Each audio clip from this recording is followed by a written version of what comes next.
Science 2 part 1 आनुवंशिकता और उत्क्रांति यह अपना चल रहा है। इसमें हमने देखा है आनुवंशिकता क्या होता है, कैसे जो भी नए गुणधर्म है वो हमारे पूर्वजों से हम में आते हैं। और हम आनुवंशिकता मतलब ये भी हमने देखा है। अभी आगे देखना है हमको प्रतिलेखन, भाषांतरण तथा स्थानांतरण। प्रतिलेखन, भाषांतरण तथा स्थानांतरण, page number 1, last paragraph. DNA में पाए जाने वाले जनुक आरएनए की मदद से कोशिकाओं के कार्य में भाग लेते हैं। जैसे हमने देखा है कि कोशिका के भीतर डीएनए होता है, डीएनए में जनुक पाए जाते हैं, वह क्या करते हैं, आरएनए की मदद से कोशिकाओं के कार्य में भाग लेते हैं। उसी प्रकार शरीर की रचना एवं कार्यों पर नियंत्रण रखते हैं। उसी प्रकार क्या करते हैं, शरीर की रचना जो होती है और उसका जो कार्य है उस पर नियंत्रण रखते हैं। जनुकों में प्रोटीनों के निर्मित संदर्भ में जानकारी संग्रहित होती है तथा योग्य प्रकार के प्रोटीनों की समय समय पर होने वाली निर्मित शरीर के लिए आवश्यक होती है। जनुकों में जो प्रोटीन होते हैं उनके जो भी निर्मित है उसकी जानकारी भी संग्रहित करती है यह, और उसके साथ यह समय समय पर जो निर्मित होने वाली शरीर में निर्मित होने वाले प्रोटीनों की आवश्यकता भी वह इसकी भी जानकारी रखता है। इन प्रोटीनों की निर्मित डीएनए के कारण आरएनए के माध्यम से होती है। इन प्रोटीनों की निर्मित डीएनए के कारण आरएनए के माध्यम से होती है। डीएनए में जो आरएनए उपलब्ध रहते हैं उसके माध्यम से यह प्रोटीनों की निर्मित होती है। इसे ही सेंट्रल रोमा कहते हैं। मतलब क्या हो रहा है, कोशिका के भीतर जो डीएनए है, डीएनए में प्रोटीनों की निर्मित हो रही है, किसके माध्यम से, जो आरएनए उसमें उपलब्ध है उसके माध्यम से होती है। उसी को सेंट्रल रोमा कहते हैं। प्रोटीनों की निर्मित डीएनए में जो आरएनए उपलब्ध है उसके माध्यम से होती है, उसी को सेंट्रल रोमा कहते हैं। डीएनए में स्थित जनुकों की श्रृंखलानुसार एमआरएनए का निर्माण होता है। डीएनए में स्थित जनुकों की श्रृंखलानुसार, अभी डीएनए में जो श्रृंखला होती है, ठीक है, वो श्रृंखला में एमआरएनए का निर्माण होता है। यह निर्मित होते समय डीएनए के 2 धागों में से एक का उपयोग इस कार्य के लिए होता है। यह जो निर्मित होता है उसके समय डीएनए के जो धागे होते हैं, डीएनए का जो हमने रचना देखी है, उस रचना के अनुसार उसमें वह जो डीएनए रचना होती है वह 2 धागों से बना हुआ होता है। तो यह निर्मित होते समय क्या होता है, डीएनए के 2 धागों में से एक का उपयोग इस कार्य के लिए किया जाता है। कौन से कार्य के लिए, एमआरएनए का निर्माण करने के लिए किया जाता है। निर्मित होने वाले एमआरएनए अणु में तथा वह निर्मित करने के लिए उपयोग में लाया गया डीएनए का धागा, इन दोनों में न्यूक्लियोटाइड्स का क्रम एक दूसरे के पूरक होता है। जैसे कि आकृति में दिया गया है, देखिए पेज नंबर 2 पे है, 1.1 आकृति में देखिए। इसमें दिया गया है प्रतिलेखन, आरएनए पॉलीमरेज है, और यहाँ पर देखिए आरएनए न्यूक्लियोटाइड्स का निर्माण किया जा रहा है। एमआरएनए का निर्माण होता है। यह निर्मित होते समय डीएनए के 2 धागों में से एक का उपयोग इस कार्य के लिए किया जाता है। निर्मित होने वाले एमआरएनए अणु में तथा वह निर्मित करने के लिए उपयोग में लाया गया डीएनए का धागा, इन दोनों में न्यूक्लियोटाइड का क्रम एक दूसरे के पूरक होता है। आकृति में देखते जाइए, न्यूक्लियोटाइड का क्रम एक दूसरे से पूरक होता है। न्यूक्लियोटाइड यहाँ पर लगा गया आरएनए न्यूक्लियोटाइड। साथ ही डीएनए के थायमिन के साथ पर एमआरएनए में यूरेसिल होता है। डीएनए के थायमिन के स्थान पर, डीएनए का थायमिन जो स्थान है वहां पर क्या हो रहा है, अभी उसके एमआरएनए में यूरेसिल होता है। थायमिन के जगह पे क्या आ गया, अभी यूरेसिल होता है। आरएनए निर्मित करने के इस प्रक्रिया को प्रतिलेखन कहते हैं। इसी को क्या कहते हैं, प्रतिलेखन कहते हैं। फिर से समझा रही हूँ, कोशिका के यह जनुक से बनाया रहता है। यह जनुक जो रहता है वो उसमें डीएनए पाया जाता है। डीएनए जो रहता है वह दो धागे एक दूसरे से अटैच बॉन्डिंग किए जाते रहते हैं। अभी ये एमआरएनए कहाँ तैयार होता है, डीएनए में तैयार होता है। तो ये आरएनए के ये जो प्रथिन होता है वो प्रथिनों की निर्मित डीएनए के कारण होती है, आरएनए के माध्यम से की जाती है। आरएनए के माध्यम से की जाती है, मतलब आरएनए जो डीएनए में उपलब्ध रहता है। ठीक है, तो उसी को नाम क्या दिया गया है, सेंट्रोलोमा। अभी ये जो डीएनए में स्थित जनुक रहते हैं उसकी श्रृंखलानुसार, जनुकों की श्रृंखलानुसार एमआरएनए का निर्माण होता है। अभी एमआरएनए का निर्माण कैसे होता है, डीएनए में आरएनए उपलब्ध रहता है और आरएनए के माध्यम से प्रोटीनों का निर्माण होता है। अभी एमआरएनए कैसा निर्माण होता है, तो यहाँ डीएनए में स्थित जनुकों की श्रृंखलानुसार एमआरएनए का निर्माण होता है। यह निर्मित होते समय डीएनए के जो धागे मैंने जो बताए हैं वो धागों में से एक का उपयोग इस कार्य के लिए किया जाता है। अभी निर्मित होने वाले एमआरएनए अणु में तथा वह निर्मित करने के लिए उपयोग में लाया गया डीएनए का धागा, इन दोनों में न्यूक्लियोटाइड का क्रम एक दूसरे के पूरक होता है। एमआरएनए का न्यूक्लियोटाइड एक दूसरे में पूरक होता है। साथ ही डीएनए के थायमिन के स्थान, जहां पर डीएनए का थायमिन स्थान है, आकृति में देखिए टी से दर्शाया गया है, वह उस स्थान पर एमआरएनए में यूरेसिल का होता है। अभी थायमिन की जगह कौन ले रहा है, यूरेसिल होता है। आरएनए निर्मित करने की इस प्रक्रिया को ही प्रतिलेखन कहते हैं।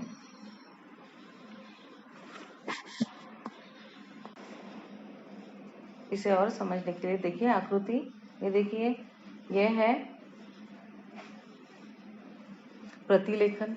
इसमें देखिए डीएनए जो धागा दिया गया है उसका, वो धीरे धीरे एक जो दो धागे से बना हुआ है उसमें से एक टूटता जा रहा है और इस पर एमआरएनए बनता जा रहा है। जो प्रथिन है वो उस पर बनता जा रहा है, वो एमआरएनए बनता जा रहा है, इस ऐसे बनता जा रहा है। इसे ही हम कैसे क्या कहते हैं, प्रतिलेखन कहते हैं।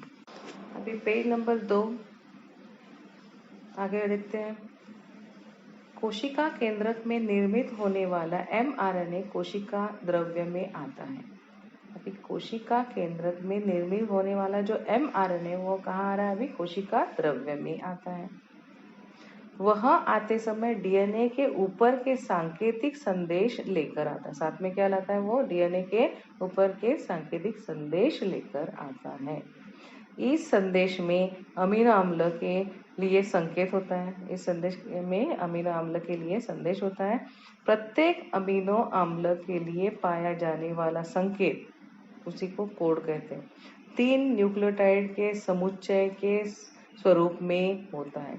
अभी यह जो प्रत्येक अमीनो अम्ल के लिए पाया जाने वाला संकेत 3 न्यूक्लियोटाइड के समुच्चय के स्वरूप में होता है।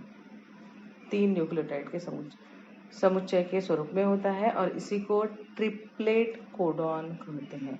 उसी को नाम दिया है ट्रिपलेट कोडॉन। फिर से देखते हैं, यह उस रस्सी पर एमआरएनए के रस्सी पर क्या हो रहा है, राइबोसोम जो एमआरएनए की रस्सी पर धीरे धीरे उस रस्सी पर कोडॉन को बढ़ने के लिए धीरे धीरे मूव होते जा रहा है, मतलब जगह दे रहा है। ठीक है, वह जगह दे रहा है। यह समझने के लिए मैंने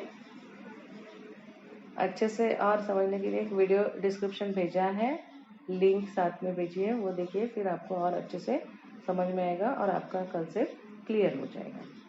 ठीक है, अभी आगे देखते हैं। Next paragraph, page number 2।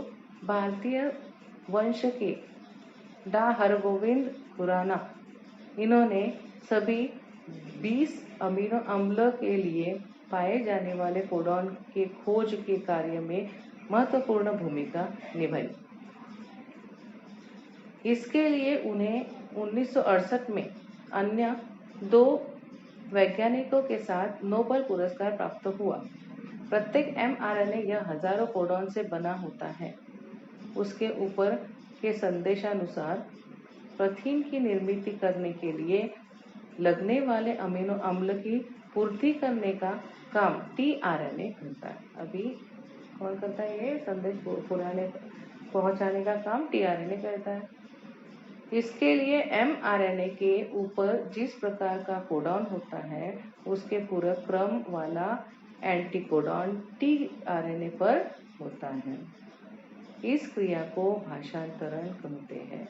tRNA के द्वारा लाए गए अमीनो अम्ल को पेप्टाइड बंध से श्रृंखला बनाने का कार्य rRNA करता है। इस दरमियान राइबोसोम्स mRNA के एक सिरे से दूसरे सिरे तक एक ट्रिपलेट कोडॉन के अंतर में सरकता है। इस क्रिया को स्थानांतरण कहते हैं। प्रोटीनों की ऐसी अनेक श्रृंखलाएं एक साथ जुड़ने के कारण जटिल प्रोटीनों के अणु बनते हैं। यही प्रोटीन सजीवों के साथ शरीर के विविध कार्य संपन्न करते हैं और उनके स्वरूप का नियंत्रण करते हैं। इस पैराग्राफ में यही समझाया गया है कि जो भारतीय वंश के डॉक्टर हरगोविंद खुराना है, इन्होंने सभी 20 अमीनो अम्ल के लिए पाए जाने वाले कोडॉन की खोज के कार्य में महत्वपूर्ण भूमिका निभाई। ठीक है, तो इसके लिए उन्हें 1968 में अन्य 2 वैज्ञानिकों के साथ नोबेल पुरस्कार प्राप्त हुआ। अभी देखिए, प्रत्येक mRNA यह हजारों कोडॉन से बना होता है। mRNA आकृति क्रमांक 1.2, इसमें देखिए mRNA यह हजारों कोडॉन से बना होता है। उसके ऊपर के संदेशानुसार प्रोटीन की निर्मित करने के लिए लगने वाले अमीनो अम्ल, अभी उसके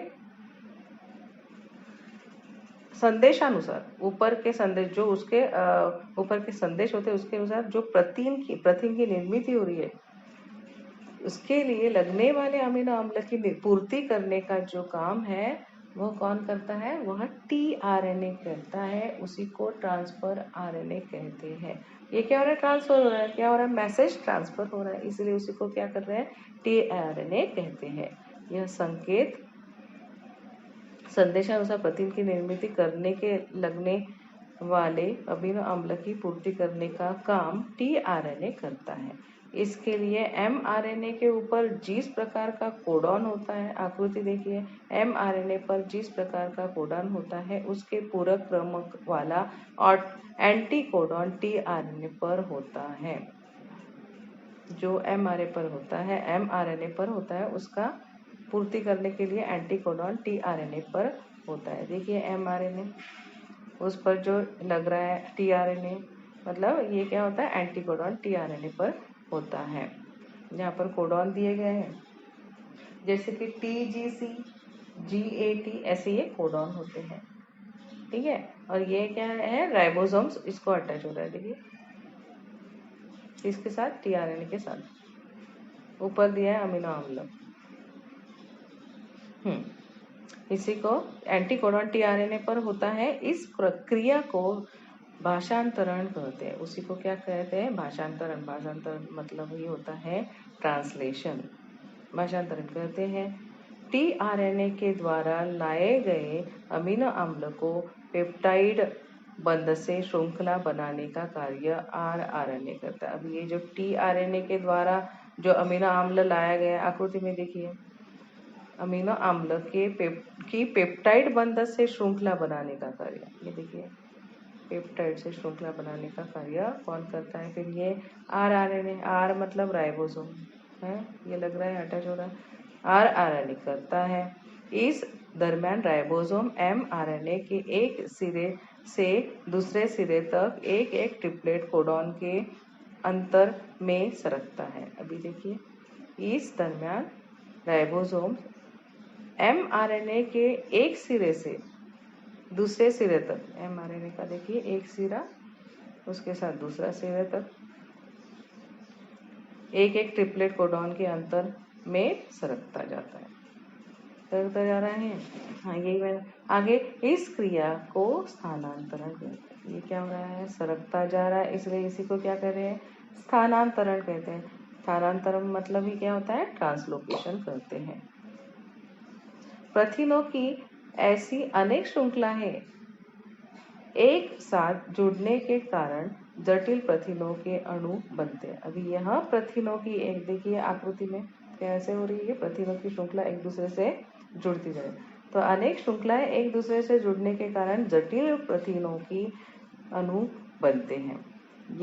यही प्रथिन सजीवों के शरीर में विविध कार्य संपन्न। अभी यह जो प्रथिन होते हैं यही सजीवों के शरीर में विविध कार्य संपन्न करते हैं और उनके स्वरूप का नियंत्रण करते हैं, उनके स्वरूप का नियंत्रण करते हैं। अभी आगे देखते हैं लास्ट पैराग्राफ ऑफ नंबर 2।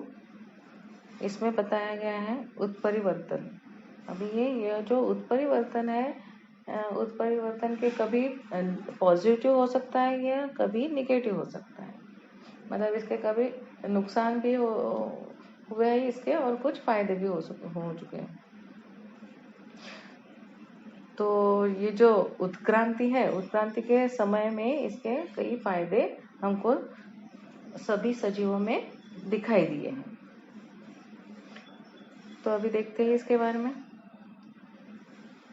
सजीवों में जनुकों के कारण ही वे अपने जैसे सजीवों का निर्माण करते हैं तथा इनमें से ही कुछ जनुक जैसे के वैसे अगली पीढ़ी में संक्रमित होते हैं। अभी सजीवों में जो जनुक पाए जाते हैं कोशिका के भीतर, उसके कारण ही कैसे क्या हो रहा है? सजीवों का निर्माण हो सकता है। इनमें से कुछ जनुक ऐसे हैं कि जैसे के वैसे जनुक बनते हैं, या तो संक्रमित होते हैं अगले पीढ़ी में, या तो कुछ है जो कि इसमें कुछ ना कुछ आनुवंशिक गुणधर्म बदलते हैं, जिसके कारण माता पिता के कुछ आनुवंशिक गुणधर्म उनकी संतान में आते हैं। परंतु कभी कभी इन जनुकों में अचानक परिवर्तन होता है। जनुक का कोई न्यूक्लियोटाइड अचानक अपनी जगह बदलता है। जैसे हमने पहले देखा है, न्यूक्लियोटाइड की जो जगह है वह अपना जनुक में जो न्यूक्लियोटाइड है वह अपनी जगह बदल देता है। इस कारण जो छोटा सा परिवर्तन होता है वह परिवर्तन अर्थात उत्परिवर्तन है। यह जो छोटा परिवर्तन होता है वही क्या होता है? उत्परिवर्तन कहलाता है। क्या हो रहा है? माता पिता से जो संतान है उसमें आनुवंशिक गुणधर्म जा रहे हैं, वही गुणधर्म संक्रमित होते जाते हैं। लेकिन आगे जो पीढ़ी बढ़ते जाती है उसमें कुछ ना कुछ बदलाव हमको दिखाई देता है। अभी ये बदलाव कैसे होता है, मतलब अच्छा या बुरा, तो हम देख रहे हैं जो जनुक का कोई न्यूक्लियोटाइड अचानक अपनी जगह बदलता है और इसके कारण जो छोटा सा परिवर्तन होता है, यह जो परिवर्तन है अर्थात उत्परिवर्तन कहते हैं उसी को। आकृति में देखिए ये है उत्परिवर्तन, आकृति क्रमांक 1.3। ये जनुक बदलकर उसमें दूसरे जनुक आए हैं उसके जगह पर। देखिए टीजीसी है, ये टीजीसी है और ये टीजीसी निकल गया और उसके जगह पर जीएटी आ गया है, आ गया। तो ये है रहता है उत्परिवर्तन। टीजीसी निकलकर जीएटी आ गया, ये क्या है? उत्परिवर्तन है, ठीक है।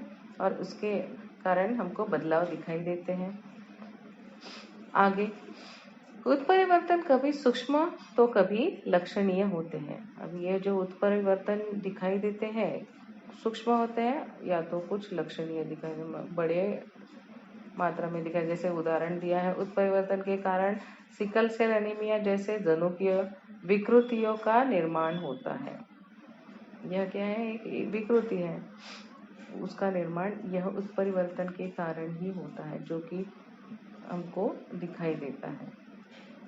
यह सतत चलने वाली अखंड प्रक्रिया है तथा वह डार्विन के प्राकृतिक चयन के सिद्धांत का समर्थन करती है। अखंड प्रक्रिया है और यह डार्विन के प्राकृतिक चयन के सिद्धांत का समर्थन करती है।